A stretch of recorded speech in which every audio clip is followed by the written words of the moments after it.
Question है, यदि cot theta बराबर 7/8 तो 1 plus sine into 1 minus sine बटा 1 plus cos into 1 minus cos. दूसरा है cot स्क्वायर थीटा का मान ज्ञात करना। यानी इसका मान कैसे ज्ञात कर सकते हैं? इसको मान ज्ञात करने के लिए बहुत सारे रास्ता को, बट हम आसान रास्ता बताएंगे। देखिए यहाँ cot का मान दिया है, हम लिख सकते हैं यहाँ पर cot थीटा बराबर 7/8। अब इसका मान निकालना, इसको हल करते हैं। चूंकि 1 प्लस साइन थीटा बटा 1 plus cos theta into 1 minus sine theta but into 1 minus cos theta. इसको हल करने के लिए देखिए इसमें फॉर्मूला भी ध्यान में रखना पड़ता है बीजगणित का, ठीक है। यहाँ देखिए 1 plus sine theta 1 minus sine theta, यानी कि यहाँ जो फॉर्मूला लगता है a plus B into A minus B. एक बार प्लस एक बार दोनों सेम है। इसका सूत्र हम होता है a square minus B square. इस फॉर्मूला को ध्यान में रखना। यहाँ वही काम करेंगे, a का स्क्वायर माइनस साइन थीटा का whole square. Same to same यहाँ भी वही सूत्र लग रहा है।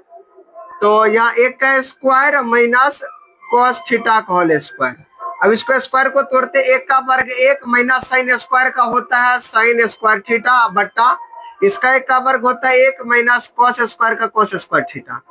अब यहाँ ध्यान दीजिए 1 माइनस साइन स्क्वायर थीटा का सूत्र होता है कॉस स्क्वायर थीटा बटा 1 माइनस कॉस का सूत्र होता है साइन स्क्वायर थीटा, ठीक है। इस वजह से यहाँ से हम क्या करते हैं, इधर जगह नहीं है इधर कर लेते हैं।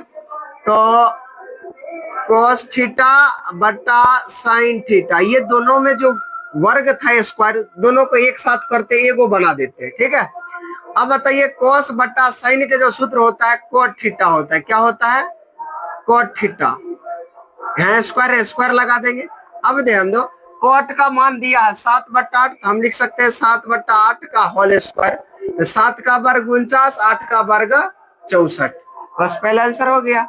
दूसरा के लिए बस दूसरा बहुत आसान है, दूसरा कुछ नहीं है, cot स्क्वायर थीटा का मान निकालना है।